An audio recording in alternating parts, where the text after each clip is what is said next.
And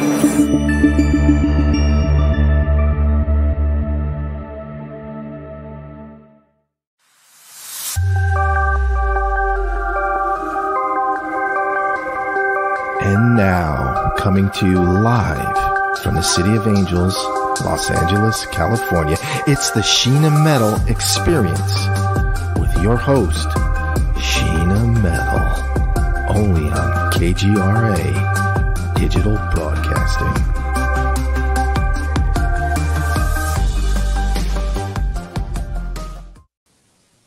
Hi, and welcome to the Sheena Metal Experience on KGRA Digital Broadcasting Network every Friday at 3 o'clock Pacific time. I'm Sheena Metal. I'm a psychic medium. I'm an interfaith minister. I'm a 27-year talk radio host, and I come to you live from Los Angeles, California every week. This show is about humanity. It's about spirituality. It's about creativity, and it's about passion. It's about really becoming your best you and then helping others to do the same in this big, beautiful world. And it may be my show, my friends, but it's always, always your experience. My guest today is a wonderfully talented actress. She's a fantastic best-selling author. She's a wonderful speaker and performer. She is an activist and an advocate for so many things, and just one of my favorite people in the world, and I'm sure one of yours as well. Please welcome to the show, my dear friend Alison Arngrim is here. Hi, sweetheart. How are you? How are you? Oh, this is so much fun. And the Eiffel Tower's not coming out of my head. Good. Yes. Yes, from Paris. Wait, Paris. So Exactly. Paris in my living room. Yes. Exactly. It's a precursor to the next Olympics. It's an advertisement. Yeah. The Eiffel Tower. Tour. I was just there in October. I was in France in October, and I'll probably drag myself back there sometime this year. We'll see what's happening. I'm back on the road like April, so I'll be doing stuff. Now, how much do you feel like France is your home? Because most people I ask that question grew up in another country and now have lived in this country forever. But you didn't grow up there. You grew up right here. But, you know, you spend so much time there. Do you start to think of someplace as your home when you spend a lot of time there? Oh, yeah. It's really weird because I didn't go to France for the first. I was 40 the first time I went to France. Wow. And then I found out how much Little House on the Prairie, La Petite Maison dans la Prairie, is like a cult. They're obsessed. If you're walking in the park with like 3 or more French people and you pass a meadow of flowers, one of them will scream, "I am baby Carrie," and run and fall down. They're bananas. So, you know, I get there and I find out. So I start going. But I've now gone so many times because I have the tour. And if I'm doing a show there, I'm touring, I'm there for 6 weeks or so. And I've done this like usually 2 tours a year at its peak, you know. So I was spending like 3 months out of the year minimum in France, sometimes more, 3 or 4 months for years. So I have friends. I have friends whose houses I stay at. I have the people, you know, Patrick and Hervé and everybody at work the tour. I have people I work with and people whose homes I have lived in for extended periods of time. So I have friends there who are my friends as much as anyone who lives in LA.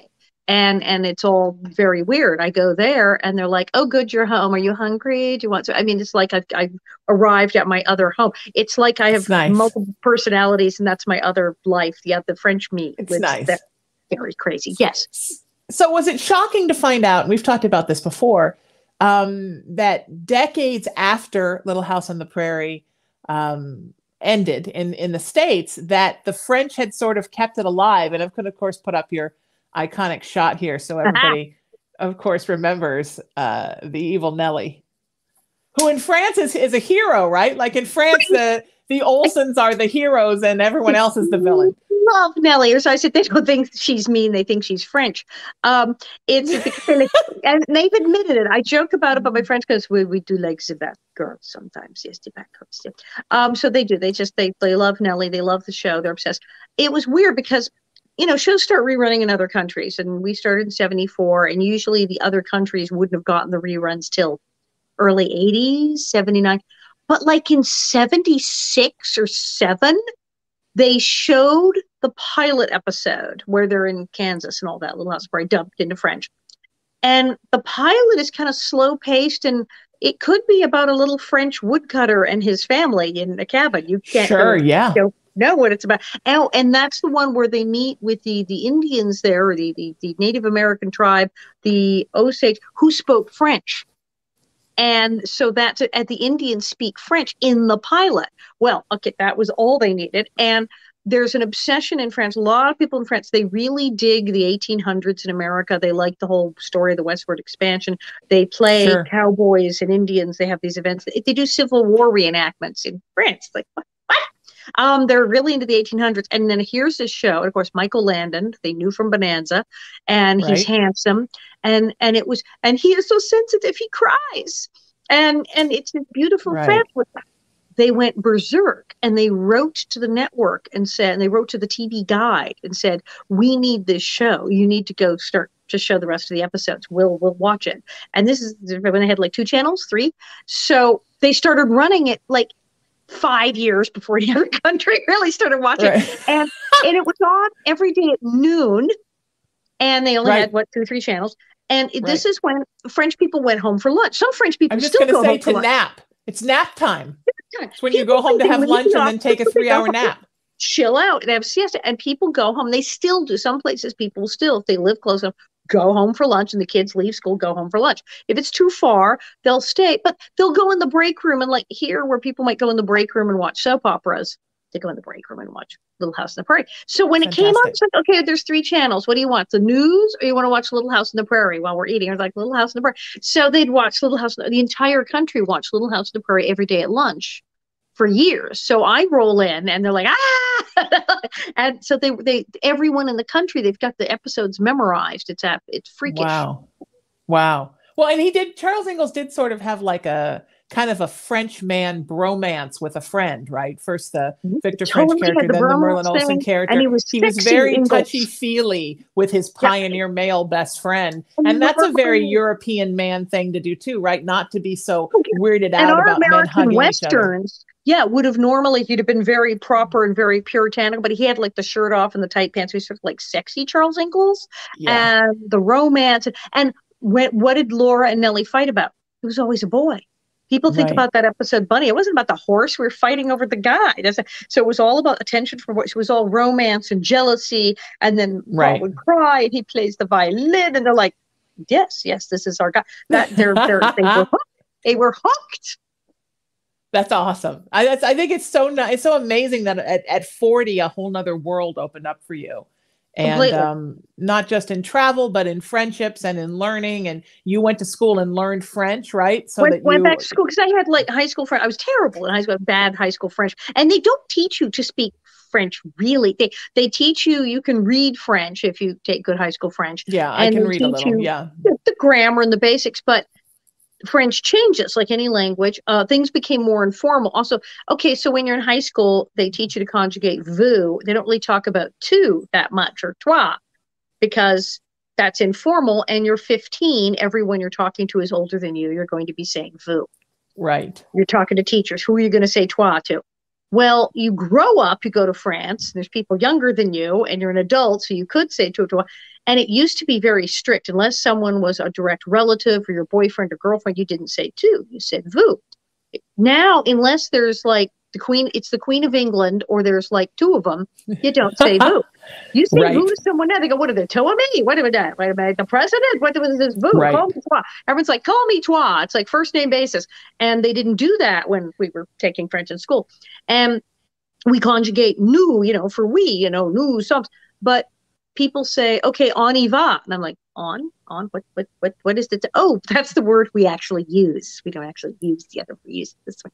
And you get there and they're like, oh no, this is how people talk. Nobody talks like that anymore. You're going to sound like they're from the 1800s if you do. And so it went back to, you're going to sound really weird. And so went back to school, and massive vocabulary, massive grammar, massive everything. And then of course when someone hands you 40 pages and says, okay, we're getting up and doing the show live, here's your script, and it's in French, and you just do it, you start learning pretty quickly. Yeah, I think that's awesome. I mean, I think it's important. I talk about this a lot from a spiritual perspective when I talk, that there is no like you get to a point in your life and then you stop. You're supposed to be always growing and changing, learning new things, meeting new people. It's an evolutionary thing, right? Life is ebbs and flows. It's like waves. It's not, well, by the time I'm 25, I know everything. And then I just, play golf do my insider trading. It's not like that. It's you're constantly supposed to be growing. And as an artist, especially, right, you're supposed to be sort of amassing things for your toolkit the whole time and learning and growing and evolving. Health-wise, if you stop learning, if you don't, I don't care if you're like, say, well, I'm rich, I'm going to retire. Yeah, well, like take up a hobby or take a class, because if you don't continue to learn and do stuff, your brain will atrophy. Yeah. And you will start having memory problems. You will have early onset dementia and Alzheimer's and everything. Your brain will just go, well, we're done, and you will not like that. I was told learning a second language after 40 does really weird things to the neurons and synapses and everything in the brain. And I actually had, and these were doctors, these were neurologists telling me this, and said, oh, if you go for a third language, you'll basically won't get Alzheimer's. I'm like, third, go for a third. You're literally doing stuff to the inside of your brain. I was like, cool. So continuing to learn, it's like, Bob, my husband Bob, who is older than I am and still is working full time. Yeah. And people said, why don't you retire? And he said, well, doctor's orders. And it's true. Our doctor said, really, please don't retire. If you can possibly avoid retiring, and if you must retire, then do something else, like take a different job or do something. You will go nuts. He said, all my patients who fully retire go, well, I'm done now. He said, they're not here anymore after a few years. It's just the body and the brain goes, and that's actually bad for you. So spiritually again, right? Universe is a mirror, right? So if you're telling spirit, I'm done, and they're like, okay, come on home. Come on over. If you're done, come home. I'm done. Your whole body might go, really? Oh, why did you say so? And no, my doctor said, I'm sorry, the people I know who retire, they're dead for years. I can all do keep them alive. He said, so I tell my patients, if you can possibly not retire, do it. And if you have to retire, then you have to do something else. Go take a part-time job, go do full-time volunteer, do something, because the people who said it's going to be great, I'm going to hang out and do nothing and play golf. He's like, all of their systems, everything, the heart, the liver, all the stuff, I'm constantly monitoring all your levels when I take your blood. They all go to hell. All the levels just go to crap. Yeah. I mean, that's so true. I mean, my father was one of those, I just want to retire. And when he retired, I think his retiring affected my mom. And after he died, she went and got a blood test like 3 months after he died. And all of her levels were like 75% better. And the doctor said, I understand what's going on. And she's like, my husband died because he kind of he was old. He was old when he was young, and he kept her in that old place when he was suddenly around all the time and not at work. And I do think you even have to watch the people that are around you. You have to make sure that you surround yourself by people who are also growing and changing and staying positive and being what I call glass half full people, because otherwise that can actually physically affect you as well. Yeah, it's just you don't want to get in a rut. And I reinvented myself completely at 40 and then kind of at 50. And now I have to do it all again because I just turned 60. So I go, man. So what's next? What do you think? It's like, what do I do? When the pandemic hit and everything I was doing was canceled, I had all these gigs. I had a French tour. I had a New York tour. I was going to Missouri for the cherry blossom thing. I was doing everything, all canceled. And of course, I bought a bunch of, swag to autograph. I had crates of bonnets and books that I could nowhere to sell it. I was like, And so Bob says, don't worry, you'll think of something. You always think of something. And I was like, well, you're no help. But then I did. And then it was a couple of days later, I started reading Little House books online. That's when I started doing the thing to put on the bottom, read the entire Little House series online. That's when I started doing that. It was the best thing ever. People loved it. And it led to other stuff. Next thing I know, I'm doing pay-per-view online comedy shows, online autograph shows. My store blew up. I'm selling bonnets. I took up Cameo. Yeah. Now I'm on Cameo and a thing called Memo, which is out of Europe. So some of them are in French and some of them are for crazy British people. Oh, Mum, it's just loves you. Happy birthday to our mum. And so I'm doing it. It's as I said, I can make more money without putting on shoes or pants. I don't have to leave that. But it was not only did it mean like, oh, I have a job now, I'm like working, but it was a whole new thing. It was a whole reinvention. So now I sat on the floor and said, and Bob went, you'll think of something. You always think of something. Sure. But that's you, right? And that's that Irish spirit, right? I remember we had a talk once at the Magic Castle about, and you said like, that you were very involved in charities and very involved in give back, because that's kind of what kept you out of trouble. And I think that's true, right? It's in our blood as Irishmen to always be working and always be doing something and finding something to do. And if I start to get depressed, because, I got the Irish melancholia, it can come. Then I start to think of, well, what can I do? And if I put myself either in service, or I find something that keeps me busy, or hopefully something that is both, then it changes the whole world, And I was I don't know if I said that on this show, but I've said it to other people about this show. Starting the show in January. Action begets action, right? Yes. So they always say that about everything, but literally true. It's the old joke about, I remember years ago, a roommate would come home. My God, the house is clean. What happened? I don't know. I emptied an ashtray. And that is how you go to empty one waste bag. I think I'll just clean this one part of the counter. Yes. 2 hours later, the vacuum's going the whole house. So anything, if you just sit there, go, it's too hard to start. It's too hard to start. Okay, well, I'll just go wipe off this one thing. And then like the whole house is clean. It's the same thing. It's like, well, I guess I'll start reading these books online. 5 minutes later, I have like now a whole online career and life that I didn't have. Right. An object in motion tends to stay in motion. And an object at rest dies. Tends to stay you die. In golf pants. Dies in golf pants with their little inside trader papers in their hands. It's but yes, and I agree with you 100%. I think that it's so important to stay positive and to relish the fact that, this has been a horrible 2 years and we've lost so many people we loved, but to always find what is the lesson in it and what is the message in it. And I think it's brought the world closer together, because we now realize that we may all find reasons to dislike each other, but guess what? It's one bad flu and we all can go. So we all have that in common, and everybody on the earth, this isn't just Europe's problem or our problem or Asia's problem. This is everybody's problem at one time. And all of us having to go online to do things has also brought us closer together, because instantaneously your audience is international, right? Well, I had just come back from France when it hit the fan. Like, I had that last birthday party, January 2020. And then they were like, oh, you're going to France. And I'm like, oh, it's not so bad there. And then I go to France, and like, while I'm in France, things are like shutting down and happening. I'm like, oh my God, I got home at the end of February. So beginning of February, did like 2 events, and then bam, that was it. And I was checking my French, because French people were in real lockdown. We were in pretend lockdown. Kind of don't leave your house. But if you do, nothing will happen. And you can always get takeout or order in or what. And French people are like, there's no pizza coming. There's no takeout. There's no delivery. We're in lockdown. Like, we cannot leave the house. We can go to the pharmacy. And if the police stop you, you had better have a prescription in your hand. And you can go to the doctor in the supermarket. If they see you out twice, they go, you just went to the store. We know you. And the fine, €500 fine. They didn't do any of that here. So I didn't know from lockdown. So I was keeping in touch with my European friends going, are you okay? Because they were in like serious lockdown. And then we went. But when I started doing the readings, people who were stuck at home were talking to each other on the readings. And I had friends who were immune compromised and really couldn't go out. And they had no friends. They became friends with people in other cities, and then they started doing Zoom calls among themselves and calling each other and texting each other. And suddenly they had a little community and people to talk to during this.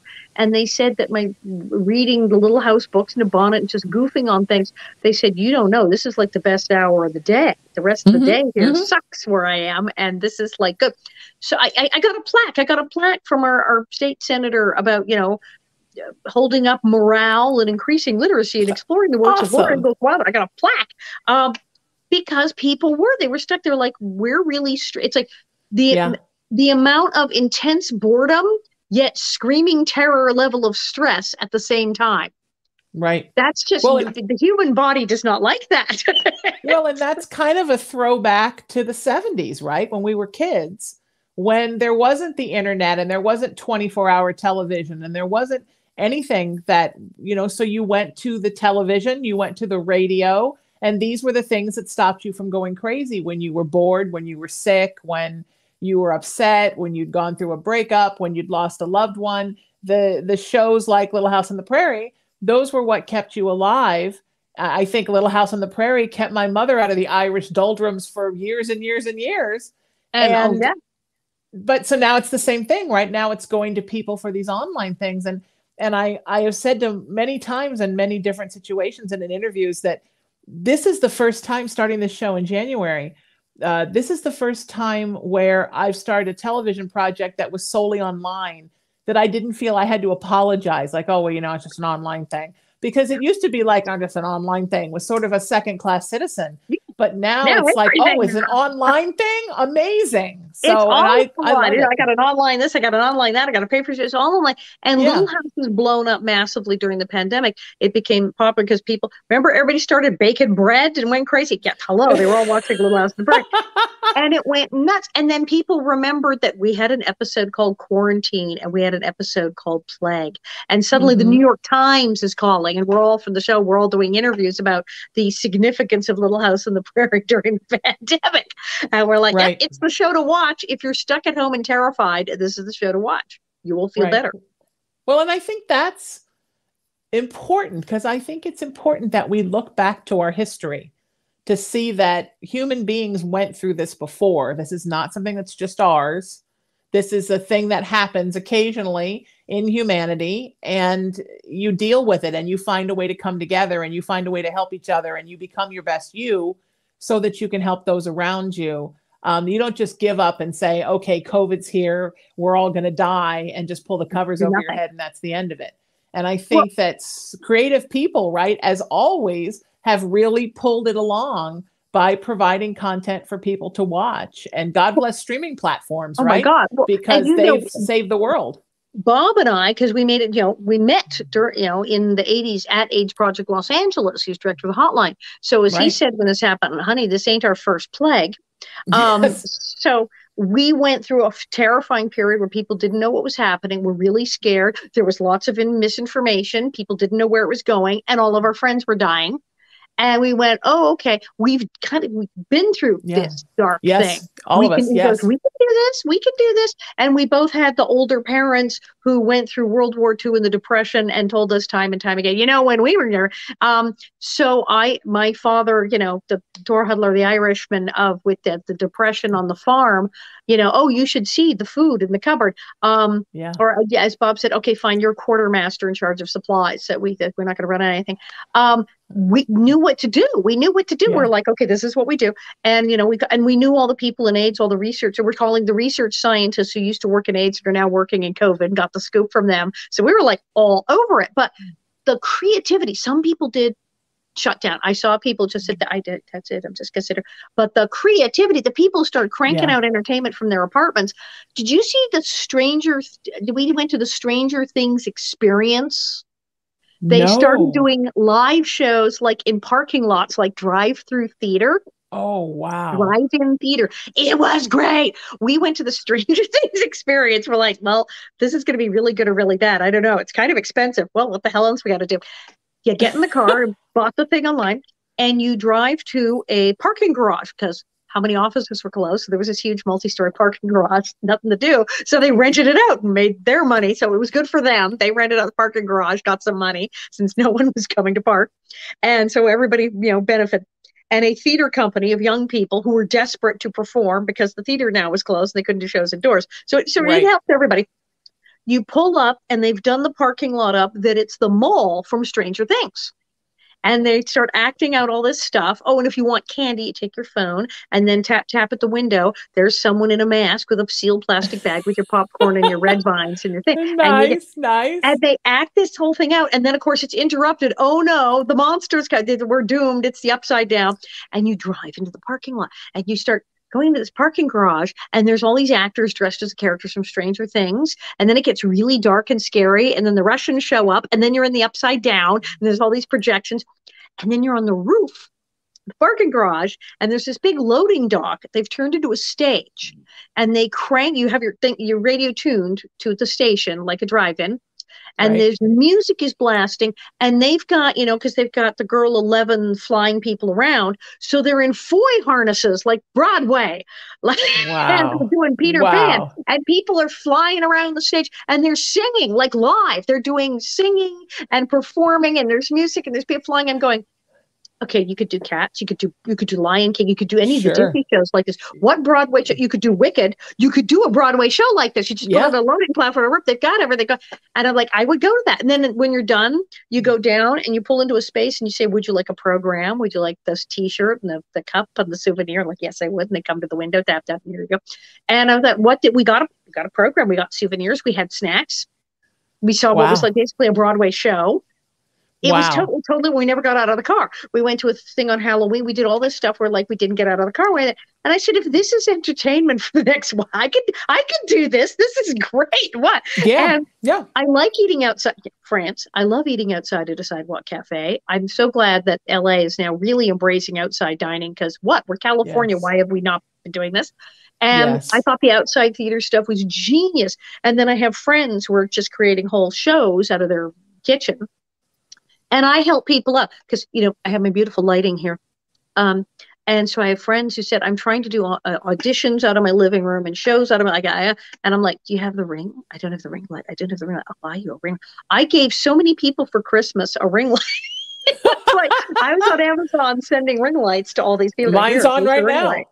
Yeah, exactly. And I was helping people out. I made a list of all the equipment I used to do my online pay-per-view show.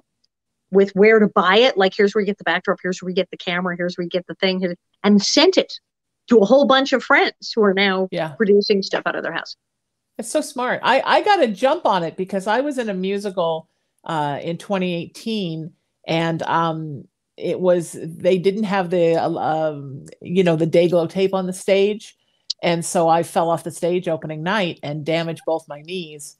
And so I spent all of 2019 learning to walk. I think when I was at your party in the beginning of 2020, I was fresh off the cane. I think Christmas time I got off the cane. You were slow. I don't know if you saw me. I don't know if you saw me when I was on the cane, but it was a year. And so what do you do during that time when you can't walk? Well, you go to physical therapy, but you also find things that you can do. And I started this whole series of doing, spiritual advice and readings for people and answering paranormal questions. And the joke was that I was live from my bed, but the truth was I was on my bed because that's where I could sit and put ice packs on my knees and do it. And I had to learn all that stuff about the ring light and all of that. So the pandemic hit and you were like, click, ready. I've learned how to do this because ready to go. I had to because of my knees. Yeah. And then I got nominated for a Broadway World Award for it. So I figure, well, is it worth messing up your knees to get the Broadway World Award? And then the next year I got nominated for that role again for Performer of the Decade for Broadway World. And I was like, oh, okay, now it's worth the knees. I now forgive the stage. I can't, you felt so big. Okay, so I'm doing Butterflies Are Free in San Antonio, Texas, which is the Earl Holliman Fiesta Dinner Playhouse. Oh. Or as my friend Pat Laboratory from Little House said, that's the best combination of words ever. The Earl Holliman Fiesta Dinner Playhouse. Absolutely. It's a great play. Great play. They had glow tape. Because I was a young thing, so I'm in the bikini underwear thing. They had glow tape, but they had like marking edge of the stage and then marking like door. And I like followed the wrong glow tape, or there was like, I don't know, a piece of popcorn on the stage and I don't know, but I followed the wrong damn little white dots and I can't see for crap in the dark. And I went right off that stage and I don't know. Yep. It wasn't far and it was carpeting. So it was like 2.5 or 3 feet, but when you don't know and you're suddenly plummeting into blackness, like, yes, oh, shit, exactly. Go. Yeah. And I hit carpet. And it's dinner theater, so there's people eating at tables like 2 feet away. But there was really loud music because it was scene change where I was supposed to go off and change my clothes and come back. So I'm on the floor, and they couldn't hear me scream or swear because I was like hurt myself and was like, and they couldn't tell. So I remembered there was a kitchen door. So I crawled out of the dining area and found the kitchen doors and went through the kitchen and around and through the backstage, ripping my clothes off the whole way down to the bikini thing and walked out and made my cue. Not realizing at that moment I had landed, done a handspring and torn a ligament in my left hand. Rather painful. And I did the show, which freaked everyone out because the stage manager's in the booth and there's somebody backstage in headset going, she just entered through the kitchen. What are you talking about? I just saw her go do her exit. There was a blackout. Just taking off her and clothes. She was walking towards the closet, and then she came on stage. What are you talking about? She was just back here. She came out of the kitchen. How did she get in the kitchen? No, she never left the stage. What are you talking about? So they saw nothing. They heard nothing because I went thud. Fantastic. And there was loud music. And I'm rolling around the floor going, oh my God, help, I'm fine. And nobody hears a thing. And I just appeared. And then it goes to intermission. Everyone's like, what the hell is going on? I'm like, ow. And so finish the show. And then the stage manager takes me to the emergency room where I get a splint in the thing and I have the x-rays. I have a torn ligament. So yeah. Yeah, I was lucky that it was stage. I was lucky that it was a musical about wrestling. So I just, after 3 of the guys pulled me up, I said, okay, which one of you pushed me? And then everyone's cheering and laughing like it was all the best pratfall ever.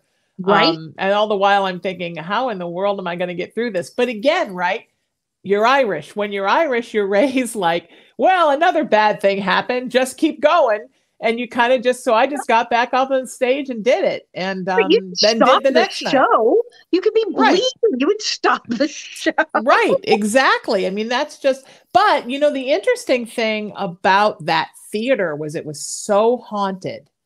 And I think that a lot of the stuff that happened in that theater happened because it was so haunted. I mean, you would see, like, I'd be standing off stage waiting to go on stage, and a door behind me, one of those doors that you kind of have to push the bar to open it. And on the outside of the door, there's no way to open it, would suddenly like just go chunk chunk and open all the way up. And I'd be like, yeah, I know y'all are here.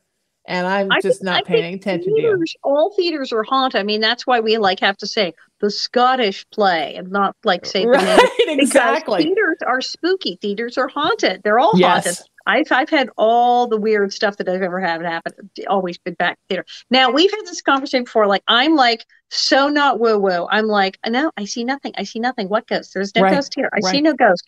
But people come to my house, which is not like some 1800s village or something. It was built in the 70s. It's like we have central air, but people keep saying, there's like things going on in your house. And it was at my last party that Cosmo went down the hall and he said, I'm sorry, I just saw a person walk down the hall and turn into the bedroom. And there was nobody there. There was not a person. And I said, oh, so it's haunted. I see nothing, of course. And then I come to you, I go, you're sitting like 5 feet away. I go, so is this place haunted? And you're like, this place is so haunted. I don't know how we fit all the people from the party in here with all of the dead people who are in this house. Yes. And the one that the male spirit that Cosmo saw, he's the one that's obsessed with Bob's guitars because Alison's husband Bob is a brilliant guitarist, and he's always trying to peep in that room that has the guitars. Like he's like always in there. So he's probably an old guitar player from probably one of those. I told Bob, I think one of those guitars. He came in with one of those guitars. Well, that's what you said. So stuff, because this place has only had like 2. There was like the woman who lived there before us had been here for ages. I mean, it's like maybe 2 people have lived here before us. Nobody died. No, it's the stuff. We have all of this stuff that belonged to. I got my mother's stuff. I got my dad's stuff. I got Jess's stuff. He's got his grandfather's stuff. We have so much stuff that belonged to dead people. Some we knew, some we didn't. And he has very old guitars. He has guitars, but he doesn't know where they came from. He's got it's got the Chinese, the Jen, the tick tick tick tick tick, the big Chinese guitar instrument thing. He's got, and God knows where that's from. So we don't know who had some of this stuff. And what's weird is you not only are like, oh yeah, they're spirits. You're like, oh yeah, if they're male, they're female, who the heck they are, which object like they pretty much came for. So you got to come over check that. So and I said, no, I never see anything here, but sometimes in the morning, Bob leaves for work insanely early. So sometimes in the morning he leaves for work, and in the morning he has the TV on, he's making coffee, and then he turns everything off and he leaves. So I wake up a while later, it's like 6 or whatever, and he's long gone for work. And I go, oh, he left the television on, because I can hear people clearly having a conversation, talking in the living room, and the TV, there's nobody there and the TV's not on. Yep. I used to have this really old fan. It's not like one ghost. There's like a party of freaking people apparently in my house. And I guess they all get together in the morning and watch television and talk among themselves in the living room, because I hear this and I come out and I go, oh, that's weird. Okay. Yeah. My parents had this really old fan, and it was so old that it was metal. And at one point something must have happened with one of my fans. And they're like, oh, take this one. And I had it in my bedroom. And just when I was starting to go to sleep at night, I would hear this man's voice talking and talking and talking. And then the next night it was a lady. And then the next night it was a man and a lady. And I called up one of my paranormal investigator friends and I said, what is with this fan? She's like, oh, honey, all fans are very haunted. So now I'm very careful of like what I have. Like I have an alarm clock that hasn't even worked in 20 years. I think it was like a present, the Christmas, the year I was 13, like the first year we moved here. And it's behind a big dresser. I don't want to move, so I don't unplug it. And it's just there and, it has been dead for 20 years. And a couple of years ago, it decided to just revive itself. And at 3 o'clock every morning, it would start blaring the alarm, which I never put the alarm on. I always woke up to music. I always hated the alarm. Then it started screeching. Then sometimes I was doing my videos from my bed and it was literally like up over my shoulder here. And when I would mention it, it would come to life and it would start flashing. Really. And then the clock, beep, beep, beep, beep. Yes, you there. What the heck? And so I couldn't turn it off. Or the things in the rooms. Exactly. The alarm would go on and I'm like punching the thing, trying to anything to get it to turn off and it won't turn off. So and then that kind of thing happens. And the more you are in tune with that stuff and the more aware of that stuff you are, the more it starts all of it comes out. And you say that you're not woo-woo, and I'm sure Bob would say the same thing, but you're a wonderful actor and he's a wonderful guitar player. And that's a form of channel. That's channeling, if you can channel creatively, the channel is open. And if the channel is open, the woo-woo stuff comes too. I have had people tell me, like my friends who do see and hear everything have told me, they said, oh yeah, no, that's the problem. See, there's people who are like transmitters who send things to people. There's people who are receivers. Right. You're more like a satellite dish or an antenna. Yeah, exactly. I said, what? Exactly. They said, oh no, you're the best antenna ever. You're pulling it in. They said, you don't have like a screen or a monitor like hooked up to anything. So you're not seeing any of this stuff, but you're pulling it in. And people who are into this have said, oh no, you moved in next door to me. It was like I was suddenly getting ESPN and all the movie channels.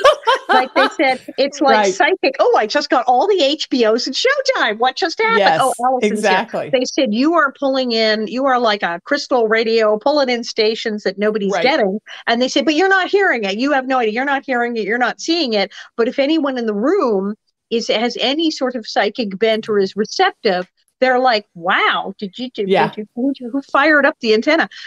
Right. Well, and three-dimensionally, like as a human, you are a collector of people. So it's normal that your psychic self is a collector of spirits.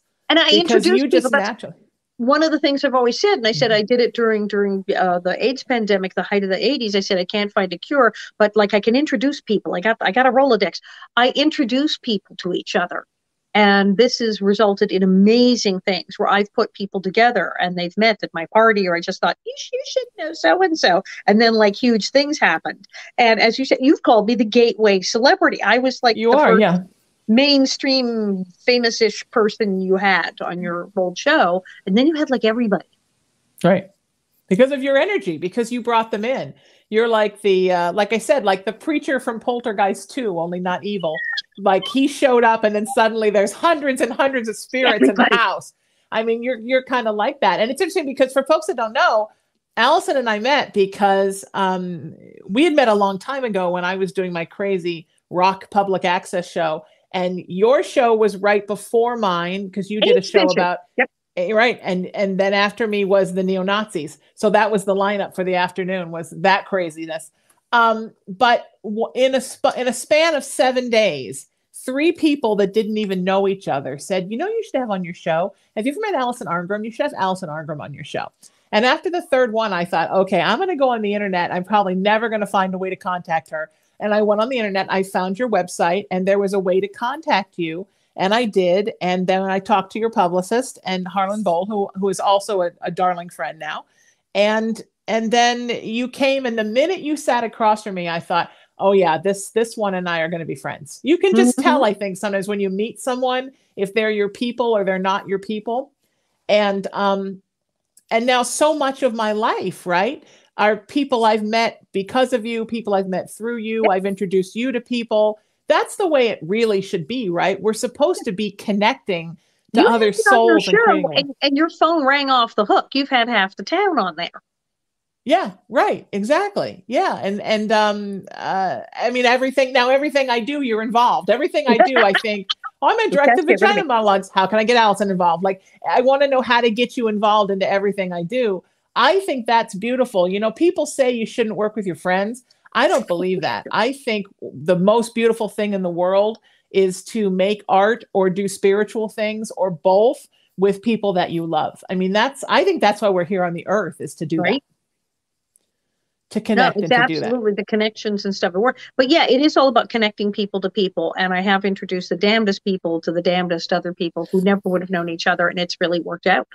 It worked, right? Like, and then the readings, the crazy thing with the reading with the bonnets with the little house, but now it's created a community, and a lot of people said it's not so much as, oh, yeah, the books are fun, but I now have these people I can talk to who are also Little House fans, who understand where I'm coming from, who know what's going on. And so the comments, it's like, oh, I like this chapter, or, oh yeah, I love the show. But then it's like, hey, so-and-so, did your mom get out of the hospital? Yes, she's much better. They're connecting to each other.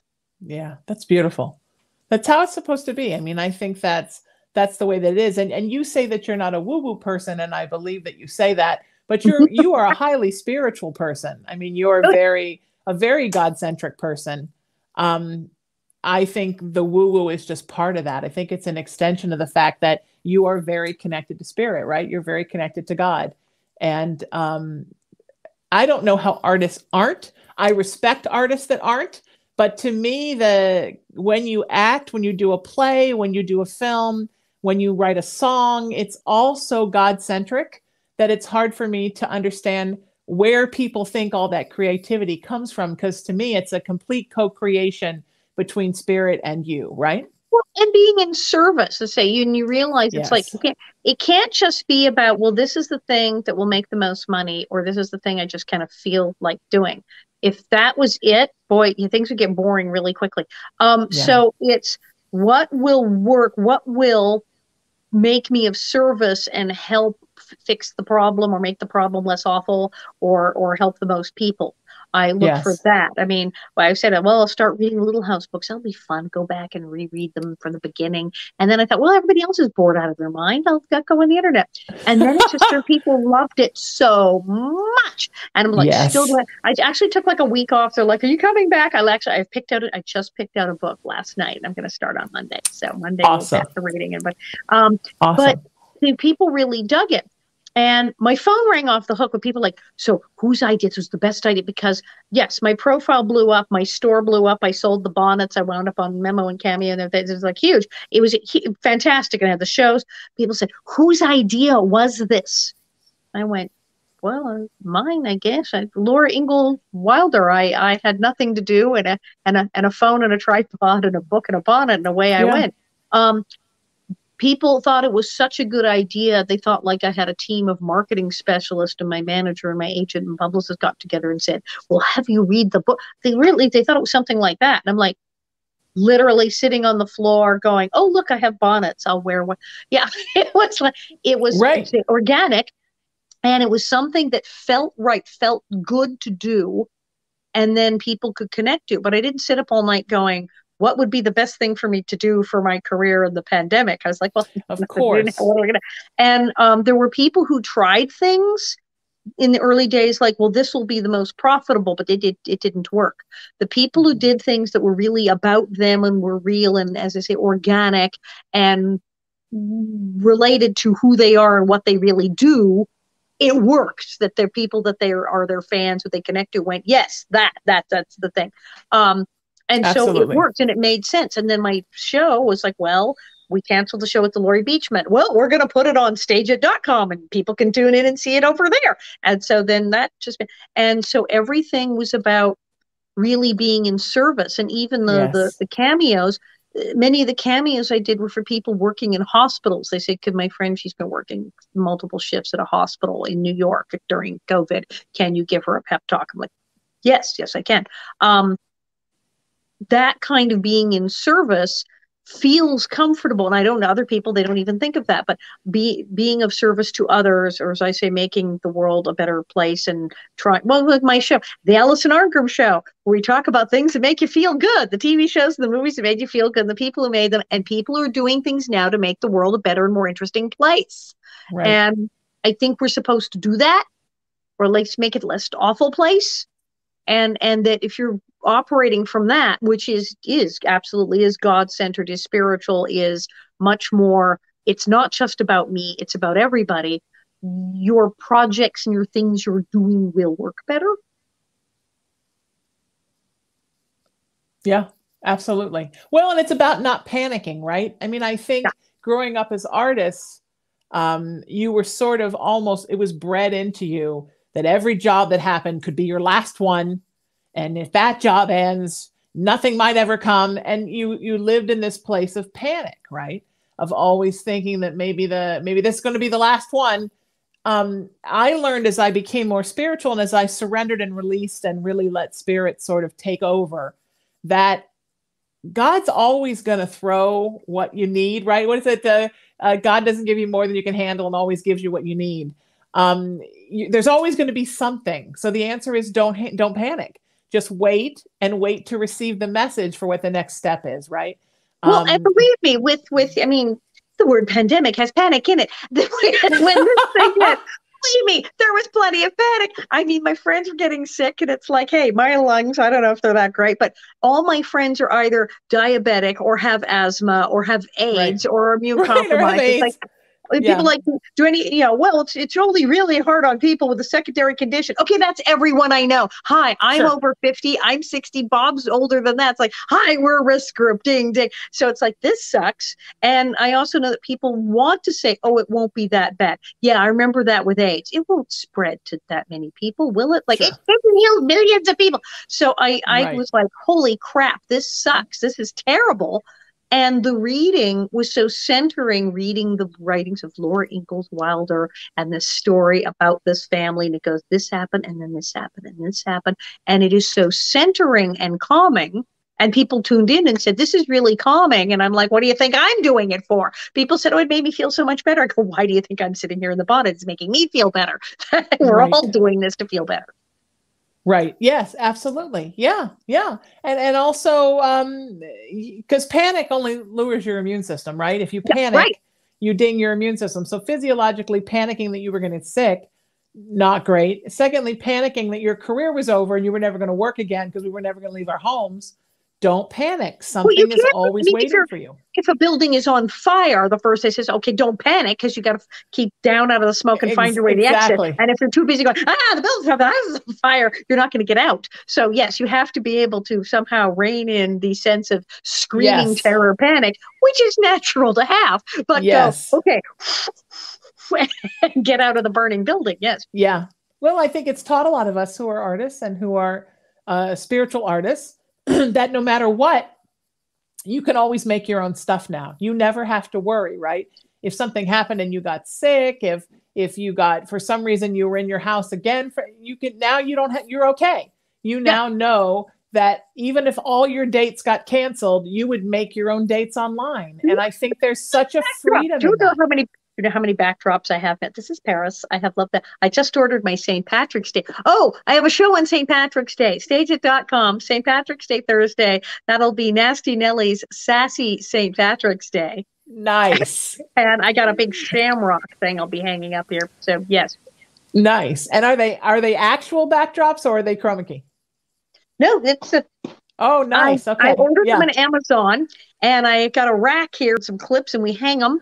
And we have do you maybe seen the brick walls that I have one people go, where is there a brick wall in your house? It's paper. It looks like a brick wall. I got the brick wall. I got Christmas. I got Halloween. I got everything. And we do things. And then I've been doing the old timey radio stuff. The guys from Spurdvac. I've been doing this whole like Burns and Allen, where I'm Gracie Allen for these productions.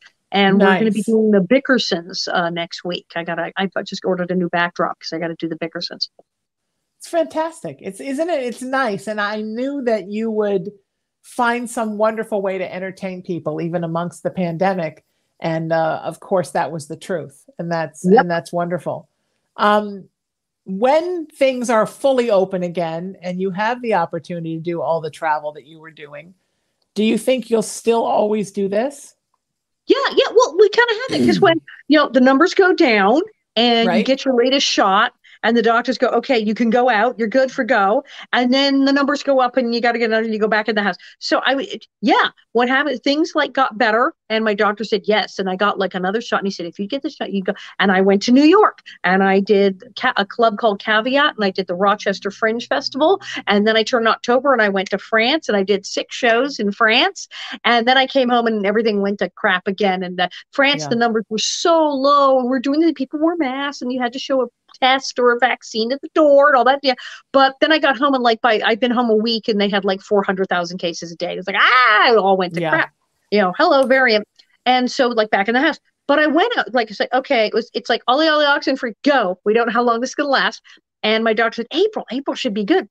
So I'm absolutely boom. I got back-to-back gigs in April. I'm going to be in Missouri like twice. And then I'm going to be in New York. I'm going to be back at the opening of the Laurie Beachman. So we're going to do all this. And then, if the shit gets to figure in June, and then we'll see.